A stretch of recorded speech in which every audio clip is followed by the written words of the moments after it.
An underlay is helpful when you need to understand the relationship of components at different levels for coordination and construction.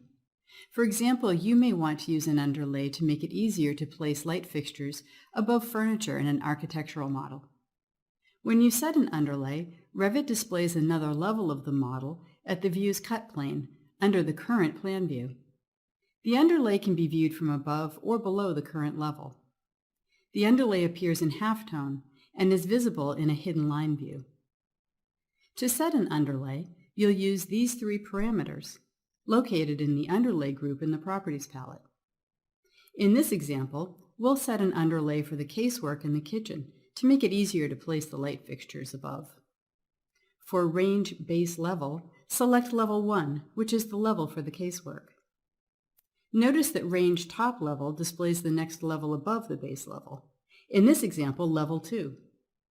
It's helpful to know the range top level, especially when it isn't the one you expected.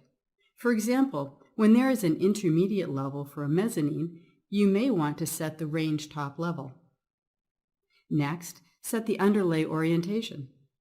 When the underlay orientation is set to look down, the underlay displays as if you were viewing it from above, like a plan view. If the underlay orientation is set to look up, then the underlay displays as if you were viewing it from below, like a reflected ceiling plan.